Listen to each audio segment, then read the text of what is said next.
What's going on, everybody, and welcome back to the Locked On Pirates podcast. I am, of course, your host, Ethan Smith, who does the most. And yes, he may share a last name with me, but we are not related. It's a very common name. But Lucas Smith of Locked On Cardinals is joining the show. Lucas, how are you today on this wonderful Friday?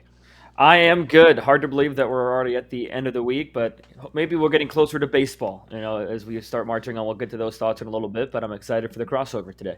Oh, yeah, of course. And I mean, I think that's all we all really want, even though, the Cardinals and the Pirates don't always get along. I think we can all get along when it comes to, let's just get baseball going. And of course, Absolutely. as you see on the bottom here, if you are on YouTube, make sure that you go follow Locked On Cardinals everywhere where you can get our podcast as well. Lucas is a phenomenal host. We've had him on the podcast before. Sure, we will have him a lot this year. And of course, thank you for making me and Lucas your first listen of the day here on the Locked On Podcast Network.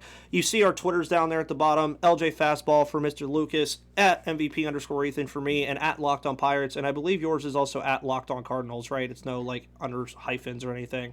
It actually is _LO_Cardinals. There we go. Yeah, there's a lot of Cardinals across the network. So Yeah. you got to find, no Pirates though. There's a lot of Cardinals though. And I figured one of the biggest things going into this season for the NL Central, hoping that we get the full season and everything, is you look across this division, and I just want to pose this question to you right up front, are the Cardinals the best team in the NL Central? Because if you look across what this division has done in the offseason in the short, limited time span that they had to do things, the Cardinals didn't get any worse. The Brewers, for all intents and purposes, didn't really get any worse either. But the three other teams, the Pirates, the Cubs, and the Reds, didn't exactly get any better. So is this upcoming year finally the Nolan Arenado, Paul Goldschmidt, Dylan Carlson, Harrison Bader takeover?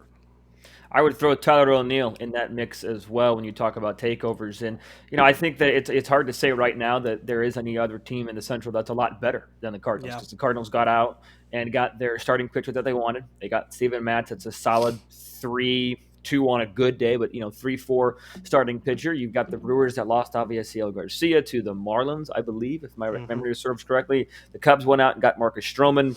But as you mentioned, the Reds and Pirates didn't really get a whole lot better. And this is a team that, again, injuries happen to everybody, but without the injuries that they saw in 2021, I think that they would have won the NL Central. Mm-hmm. You saw what they did in June, which was so terrible and bad, and then you saw what they did in September, a historic run. Obviously, there's somewhere in between there, but if you get somewhat of a healthy pitching staff, you get consistent ABs from Arenado, Goldschmidt, O'Neill, Bader, some of the other names that you mentioned. I think that the Cardinals have to be the favorite right now to win the NL Central, and there's still moves that the Cardinals could make to improve the team. But right now, I think that this is going to be the division, will be the Cardinals to lose. Yeah, and it gets interesting because I had Jeff on here on Monday, and obviously the Reds and the Pirates kind of taking steps back this offseason with the trades and losses of a lot of players. It's kind of seeming like the pathway of things right now is you have the Brewers and the Cardinals time right now, and then these other three teams, the Cubs, the Pirates, and the Reds could creep up in a couple years, but I think this is definitely the time right now for St. Louis to really say, okay, look at this division right now. It's one of the weakest in baseball. For all, I think you would agree on that. I'd say outside of maybe the AL Central definitely still kind of on the down slope at the moment. But what do you think? Again, you already mentioned the injury bug from last year. Outside of that, though, what do you think the keys are for St. Louis to really say, all right, let's take that next step and go back to winning the division? Starting pitching. The adage earlier in the year was when this team pitches well, they win, because that was the key to success. When you had Adam Wainwright having arguably somewhat of a career year at the age of 40, and then you had other guys that really just weren't stepping up until you got J.A. Happ and John Lester into the mix later in the year. But you're just going to need better starting pitching for the St. Louis Cardinals. And it looks good from that nature because you're going to have Jack Flaherty coming back. Adam Wainwright's going to be in his final year. And then you're going to have three solid arms, in my opinion. Steven Matz, we already talked about. Miles Michaels, who's going to pitch a little bit last season and somewhat impressed, and Dakota Hudson, who I am extremely high on him and his talent level. And I think that that's a pretty solid starting five. And from, it might be not as top heavy as, say, the Dodgers or the Giants of last season. But if you stack it up 1 through 5, I think that it stacks up with any other starting rotation in the major leagues. The names might not be there, but I think by the end of the season, the numbers will be there. Yeah, and also the way your season ended last year, you would hope to win the division so that you don't get stuck in that wonderful one-game wild card that all the NL Central teams always seem to run into and end up getting bounced from, especially over here. And that's the last time we were in the playoffs, so that's where I'll move into my next question, though, is St. Louis is obviously a very good blueprint to how to be a competitive baseball team. You guys have been competitive pretty much year in and year out for as long as I can remember. So as a Pirates fan right now, a lot of what we're building here is prospect pool. Prospect pool, you've probably heard it from me a million times about the guys that we have and the guys that a lot of them are going to be making their debuts this year. And we'll talk a little bit later about how some of those guys can really come into the fold after some news today. But what can the Pirates learn from what St. Louis has done over not like their entire history, but just recently, and how this team continues to compete year in and year out, even if they don't look like the greatest team on paper sometimes? You know, at the end of the day, baseball is a game where you can't just, it's not as individualized as, say, basketball is. You know, if you have a LeBron James, that instantly makes your team that much better. And, you know, a Mike Trout, a Shohei Ohtani, a Andrew McCutchen in his prime, yes, they're going to make differences in a lineup. There's no question about it. But I think with what the Cardinals do very well is that they have a very strong 1 through 9. When they were playing their best baseball, and even at other times throughout the year, you had times where in the season 1 through 8, obviously 9 will be the pitcher in this case, but 1 through 8 in the lineup were all hitting.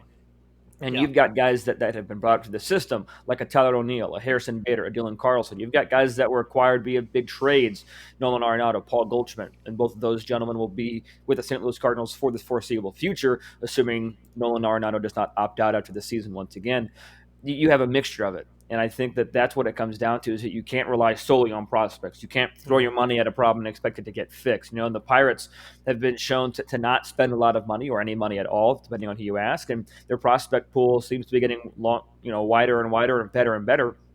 At some point, the prospects need to turn into Major League Baseball players that can produce, and the Cardinals have been fortunate enough to have good minor league players that, year in, year out, they're, like I said, they're not going to be top heavy on their minor league prospect pool, but those top 3 or 4 guys are going to be strong names: a Nolan Gorman, a Matthew Liberatore, Ivan Herrera, excuse me.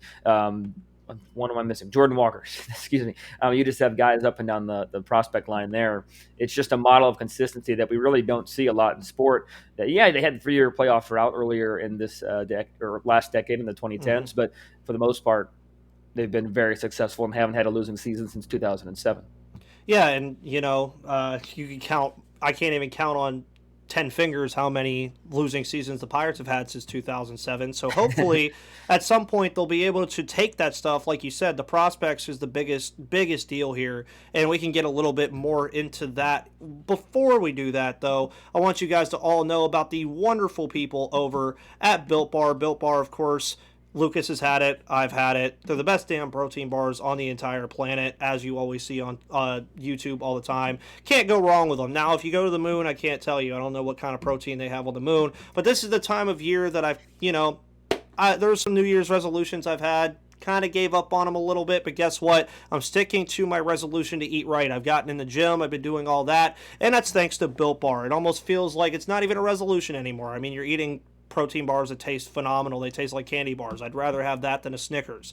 All Built Bars, of course, are covered in 100% chocolate. That includes Built Bar Puffs, which are the first ever protein-infused marshmallow. They're fluffy, they're marshmallowy, and they're not just a protein bar, they're a treat. And they're covered in 100% real chocolate, as I mentioned. Make sure you go to BuiltBar.com and scroll down to the macros chart. You'll be blown away. High protein, which includes 130 calories, 4 grams of net sugar and net carbs, and 17 grams of protein, and you compare that to a candy bar, you're sitting in the 250 and 30 range. Make sure you go to BuiltBar.com, use the promo code LOCKED15, and you will get 15% off of your next order when you use the promo code LOCKEDON. That is in all caps. Make sure it's in all caps, because I have had people come up to me and say it does not work in lowercase. Not sure, but on this podcast we always talk in all caps anyway, so make sure again that you use the promo code LOCKEDON for 15% off of the best protein bars on the planet. Also, go check out Sully. He'll give you the jingle. I don't remember how it goes.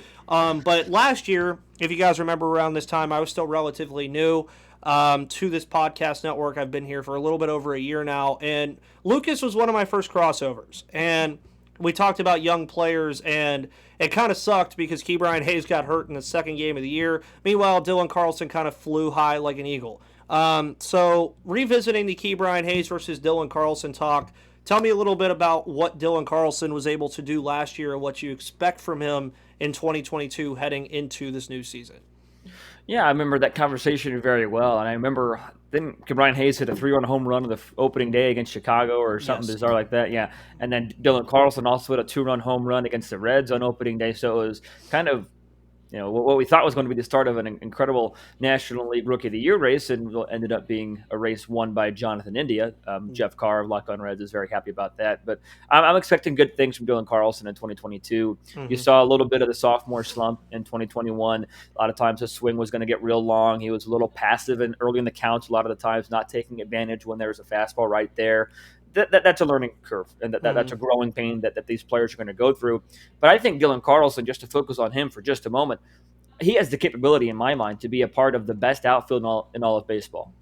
I'm not mincing words. I'm going right at it. The combination of Tyler O'Neill, Harrison Bader, and Dylan Carlson, they're all five-tool players. They can all hit. Yeah. They can all hit for average when they're on fire. They can all hit, run, field, and throw. They can do it all. On any given night, they can impact the game of baseball. Dylan Carlson has a cannon for an arm. We saw his range get better throughout the year, and he's got a threat that neither of the other two have in being a switch hitter. So I think Dylan Carlson, I'm expecting big things in 2022, and it helps that he doesn't have to be the guy. I don't know what you Mm-hmm. think, but I feel like Brian Hayes might have a little bit more pressure on him. He's trying to revitalize a franchise. He's got to be the guy in that lineup. But Dylan Carlson is either going to hit probably second, fifth, or sixth, depending on the day, because you've got Nolan Arenado, Paul Goldschmidt, Yeah. Tyler. You've got three, maybe four guys ahead of you in the lineup, quote unquote, that are going to be the guy that have been there a while. So you think Brian Hayes has a little bit more pressure? Does that help or hurt him as he tries to regain his status? I definitely say this about that is I think he kind of did it to himself a little bit with 2020 whenever he hit like 368 or whatever crazy number he had in Right. 2020. And then, of course, he comes into 2021, hits a home run. Of course, the Key Brian Hayes train goes way high, and then he gets hurt. And then he came back and he fell to earth a little bit. He had the wrist issues. But I also think the emergence of Brian Reynolds last year as a top outfielder in this league helped that out a lot because it was able to do this weird thing that I even pitched months before it even happened. Brian Reynolds is a number 3 hitter on this baseball club. There's no problem with that. Key Brian Hayes at times was asked to do that, and he was hitting second, so he was kind of that guy, okay, I have to get on so Reynolds can do his thing. Then they shifted him over to leadoff. And ever since they put him as a leadoff hitter, things changed. And at the end of the day, you probably remember the play clear as day as I do when he's basically in his own bench in St. Louis at Busch Field and throws out Yadier Molina. Again, Yadier Molina, not the fastest human on the planet Earth, but it was still probably one of the best plays you saw all year. Yeah. But he's more known for his defense. But if he can bring, as you said, like with your outfield being 5-tool players, if he could be that own kind of guy at third base, like a Nolan Arenado, who he's been compared to multiple times by credible sources, you're talking about a guy that at the end of the day not only revitalizes your franchise but wins multiple gold gloves. And again, if like you said, does he have pressure on him? Of course he does. Every single prospect right now has pressure on them. Brian Reynolds has pressure on him because the Pirates are just that organization where fans like me or whoever listens to this podcast are longing for those guys that are going to bring this team back into contention like McCutchen, Marte, and Polanco did. So having a fun outfield like that, which you've seen it before in the past, but I also have seen it too, where you have those guys that consistently day in and day out, you already know his arm's going to work. He's going to at least maybe get me one hit every other day or a one hit a game, depending on how good he's doing. And I think that's what Key Brian Hayes needs to do, but also looking into 2022 as a kind of like under a microscope, you're going to have guys like Diego Castillo come up, Travis Swaggerty, Kanan Smith and Jigba, O'Neal Cruz, even potentially a Leover Piguero, who are going to help the lineup hopefully gain some traction in terms of saying, Key Brian, we don't need you to hit 384. We don't need you to hit 290. Just hit 270. Mm-hmm. Be the best defensive player on the team, hit 270, and then that's all you really need to do because I think at the end of the day, his ceiling is very good. Like, he can be a very good top player in baseball, but you might not necessarily need that if the puzzle pieces fall together. But as of right now, yes, I would agree he does have a lot of pressure on him as things stand at the current moment.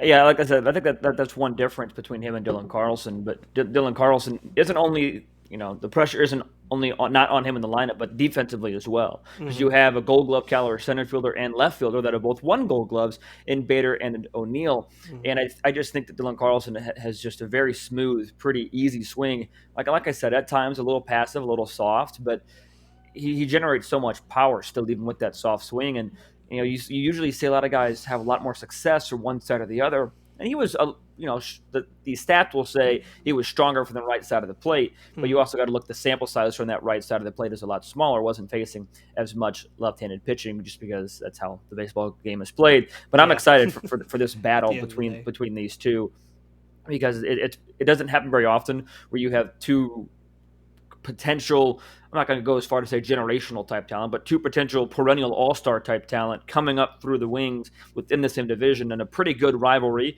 It might not be the Cardinals Cubs or Yankees Red Sox or things of that nature, but a pretty solid rivalry that has had its good moments for each team over the years. And I think it could be a really good battle between Hayes and Carlson as we move throughout the next couple of seasons. Yeah, and you already mentioned Jonathan India too. So you're talking about three guys. You're Yeah, talking that's a about a good guy point. who won Rookie of the Year. You talk about Key Brian Hayes, and I mean most people would put O'Neill Cruz in this spot because I mean you look at the guy and I give him enough praise already, but then I hear other people talk about him and they think he's the second coming of Jesus. I'm like, he's 6'7" at shortstop. I understand this, but like let's hold off for a second. I mean, I guess it helps too when you literally had the second fastest exit velocity in terms of when that stat was a thing in your first game in Major League Baseball. So that'll be fun to watch too. And also, I just want to know your thoughts as well on the NL Central. Not only the NL Central as well, but where do the Cardinals stack up in terms of the NL as a whole, you think, especially with a lot of the moves that were made across the National League this offseason already?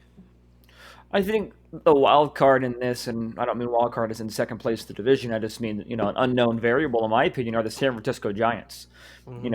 I'm not trying to take any respect away from them. I know Ben Caspic, host of Locked On Giants, is very high on this team, but at the end of the day, did they just overperform for the entire first three-fourths of the season? How legit is that talent pool, right? So Mm-hmm. are they a legitimate World Series threat again in 2022? I don't know. Are the Dodgers? They might be. I'm not sure. They didn't lose a whole lot or haven't lost a lot yet officially, I should say. And you've got the Braves that were strong all year. The World Series Mm-hmm. champions are going to bring Ronald Acuna Jr. back from injury. And that's just a strong team at every facet of the game. So I think that the Cardinals could fit in there pretty nicely and be a contender in the overall National League standpoint. And as we've seen with any team, but especially as the Cardinals have seen, once you get to October, your records are 0-0. Yep. Cardinals have first-hand experience in 2011. I talked about that on Thursday's show with Bryce Patrick of Locked On Rangers. Even saw it in 2019, when the Cardinals faced the Braves and that historic Game 5 when they had 10 runs in the first inning. And even last season, once you got to October, the Cardinals played the World Series favorite Los Angeles Dodgers down to the final pitch of the game, right? So I Yep. just think that it's one of those things you don't know who's going to perform in October, but I think that the Cardinals have a really good shot at getting to October and putting themselves in a nice position where they're not the second wildcard team. They're probably going to be a division winner and who knows, maybe even face the wildcard team as a top team. That would be interesting seeing the Cardinals get all the way up to the number one seed. And also, this is also factoring in too that let's not forget, and I've told people this on this podcast before, the TV deals for the expanded playoff have already been paid for. Right. So the Cardinals getting in the playoffs at that point to me would be a shoo-in, like at any point. Like I'd be like, hey, look at this roster on paper. If there's 6 or 7 playoff teams, you guys are in the playoffs regardless. And that's what I like that you mentioned about the playoffs in general. Is I've always been a guy expand the playoffs, and people are like, why? Like there's some really bad teams in there. I'm like, look what the Braves just did. Look what the Nationals did a couple years ago. I mean, Right. it can happen to anybody. Baseball and hockey are the two most unpredictable sports in the playoffs. I don't care what anybody tells me. They're so unpredictable, and anything can happen at any given moment. I agree. My counterpoint and my kind of general thought process is I see both sides of the coin. Okay, so I Mm-hmm. guess disregard my counterpoint. I go both sides. Expanding the playoffs is, like you said, unpredictable. It's going to be a great product for the fans, and the league will probably make a lot of money with the expanded playoffs because you got more teams, more TV times, like you mentioned. The con to that, in my opinion, and I'm not trying to be get off my lawn type of grandpa type person, but at the same time, the playoffs are a postseason, right? It should be a thing that is hard to achieve. And there is a point to where is it becoming oversaturated? Are we as Major League Baseball, are they allowing too many teams into the playoffs, and then the product itself, then the unpredictability, the wonderment of it, does that decrease? There's an argument to that. I don't really know what side of the coin I fall on, but the expanded playoffs are something that are being discussed or will be discussed whenever Major League Baseball and the Players Association meet. We are going to get to that in just a bit. But before we get to that, I want to tell you, Ethan, and all the listeners out there about BetOnline, because BetOnline has you covered this season. They have more props, odds, and lines than ever before as football continues its march right to the big game in just a couple of days. BetOnline.net remains the best playoff spot for all your sports scores, podcasts, and news. And it's not just football. BetOnline also has up-to-the-minute info on pro and college hoops, NHL, boxing, UFC, along with live, real-time updates of current games. Don't wait to take advantage of the amazing new offers available for the 2022 season. BetOnline is where the game starts. Oh, yeah. And it's going to be fun, too, because it's also Super Week, as we mentioned. You mentioned the big game as well. Super Week, and make sure you go use Get Upside. There's no better place to get coverage of the big game than on the Locked On NFL podcast, by the way, which they are actually on Radio Row right now at the Super Bowl, which is absolutely awesome. Locked On Bengals and Locked On Rams are in LA all week covering the big game along with some of their NFL coordinators as well. And as Lucas mentioned right before we took that break, there was some news that came out yesterday from Mr. Rob Manfred himself. Little bit of news. Just a little bit of news, you know. I like that he used that right there. Yeah. At the end of the day, everybody has their thoughts on Rob Manfred. I usually don't share mine just because I think most people know. But, Lucas, I will let you take the floor a little bit on what you thought about what was said yesterday by the Commissioner of Baseball. I really thought we were going to have a delayed spring training announced, and we still might. You know, it's still not out of the question. I think they're meeting again Saturday, tomorrow, I believe. But I think that I think at the end of the day, Rob Manfred hadn't made, I think you brought this up or somebody brought this up in our group chat, he hasn't made a public appearance, a press conference since before the lockout. Nope. And I think that is just, you know, I'm not going to say ridiculous, but it begs the question, why hasn't he? You know, why hasn't he given an update? Why hasn't he been more transparent? And, you know, there's arguments to both sides, and I'm not going to say which side I'm on, but there's an argument to say both sides just need to get together between the Players Association and the owners, because at this point, it gets brought up a lot. The only ones who really suffer throughout all of this are the fans, and because that's what this product is for, right? And that's what these players are getting paid to do. But there was some positive movement. The universal DH was universally agreed upon. Rob Manfred talked about that. Also talked a little bit about the draft lottery compensation and service time a little bit, helping the free agent pools out and things of that nature. I like the universal DH. So do I. I'll rephrase that. I'm content with the universal DH, you know, because the chess game of the NL can be fun at times when it's done right, but I understand that you don't want pitchers getting hurt like Jack Flaherty did in late May, and even if they don't get hurt, it's very rarely exciting to see a pitcher come to the dish. So it wasn't as bad as I thought it was going to be in terms of the news from Rob Manfred yesterday. So I guess that's a positive to take out of it. It wasn't terrible news. That's the positive from the announcement. And at the end of the day, also, it begged the question of, okay, let's say Rob Manfred did come out and say, oh, yeah, we're going to have a delayed spring training on February 10th. Spring training is not supposed to start until, I believe, March 1st, right? Or like the end of this month. Pitchers and catchers report before that, but yeah. Yeah, but I mean, also, it's like if he goes out and says that, he's already not the most likable character. I think people already know that. I think that would have probably set aflame a lot of people, and also players and owners alike. And I'm with you on that too. At the end of the day, we make content for our fans here who listen to our podcast, and to do that, we're fans of these teams. And as you mentioned already, it's infuriating a little bit to say that, okay, we host a podcast about the Pirates and the Cardinals, but we might have to wait another month or two to even see our teams play, which, if you didn't forget, the Pirates and the Cardinals are slated to start the season against each other on March 31st. So hopefully me and Lucas will be seeing that. But I will say with each passing day, even if you're announcing that you're meeting and all this stuff, more than likely, if all I keep hearing from these meetings is, oh, they weren't expected to sign a deal today anyway, which we've heard from Jeff Passan about 4 times now, the start of the season starting on time as scheduled just grows dimmer and dimmer to me. Right. I don't see it starting on time. If what is today, the 11th, I don't think if it is not done by the 21st, which is 2 Mondays from now, I think that's when you can really start to panic. I agree. And if spring training is delayed, I don't think that necessarily means the season will be delayed, No. because I think there's a huge argument to be said that spring training is too long. It's that long for the pitchers, right? I mean, Mm-hmm. the hitters are done probably by the second week and getting their timing Yeah, back. The they're pitchers just fine. need more time. And, I was a pitcher in high school, so I'm not trying to equate myself with a major league pitcher, but I get it, right? But I think that I agree with you. Once we get into late February and we haven't even started spring training yet, or pitchers and catchers haven't even reported yet, that's when opening day becomes in jeopardy, not just spring training opening day. But as we kind of wrap up, we mentioned the DH. I want to ask you, who do you think the Pirates DH is on opening day in 2022? Whenever that is. Is it a prospect? Is it somebody on a team? Do they sign somebody? Who's your prediction for the Pirates DH on opening day? I want to say O'Neal Cruz. I just don't think he's going to start on the roster on opening day unless they are really blown away. I think they're going to want him to get a little bit more time in AAA. If you had to ask me now, who would probably be?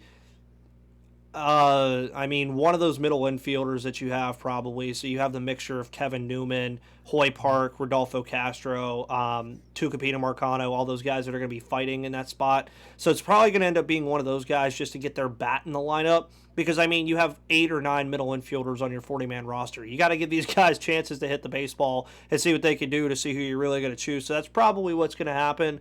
And then I think O'Neal Cruz can shift into that role eventually. On top of the fact, too, that you also have some of these young outfielders that are going to be moving up as well, like Greg Allen, who you picked up from the Yankees via waivers. He's a DH option as well. And that's what I think the DH does for the NL very well, too, that the AL got the advantage of all this time, is if you're looking to get a guy into the lineup just to see his bat, the NL wasn't really ever able to do that. Even if the guy was a fielding liability, you had to stick him out there in the lineup just to see him bat. Now you don't have to do that anymore. So that's where I'm at. The Cardinals probably have a lot more better options to throw out there at DH. I will definitely go out and say that. Well, there's a lot of different avenues that they can go for from that standpoint, because you have the wild card, or the variable of a Trevor Story signing still in play, right? Then do you move Paul DeJong to DH? Do you bring a Nolan Gorman up to DH, because the Cardinals need a left-handed bat in that lineup, because they don't have a true left-handed bat right now. They've got switch hitters in Tommy Edman and Dylan Carlson, but a true left-handed bat and a power bat at that. A fit that I think would be great, and I wouldn't put it as top of the priority list because of the options that I mentioned. You could even put Sosa at short and Paul DeJong at DH, but with you have two options for DH minimum in Paul DeJong and Nolan Gorman, in my opinion. But a fit that I would like to see outside of the organization, Kyle Schwarber. Left-handed power bat that the Cardinals could really use in the middle of that lineup, or even at the top of the lineup, because he has experience doing that as well. You slot Tommy Edman down to the 6 or 7, and he's able to make some contact and drive in some runs the old-fashioned way a little bit. So I think that could be a legitimate option. I think that the Cardinals lineup would be at its best if you were be able to throw a left-handed power bat in there, and that would be a Kyle Schwarber or a Nolan Gorman. I think those are the two options, or two goals for me, at least in my mind. Realistically, I think it'll be probably Nolan Gorman or Paul DeJong as the full-time DH. But we'll see what kind of money the Cardinals want to spend once this lockout ends. Priority should be the bullpen, but if they can get Kyle Schwarber at a reasonable price, go for it. I mean, hey, if you can get Trevor Story for any price, go for it. That's all I got to say. And that's going to be interesting, too, as we wrap up this podcast, to see how these NL teams actually start, making these signings when the lockout ends. If you have a universal DH, that opens up a lot of possibilities for a lot of these teams. Yeah. And it's going to be very fun. But, Lucas, where can the wonderful people find you, and what do you have slated on your podcast maybe for the next couple of weeks as this whole lockout ensues?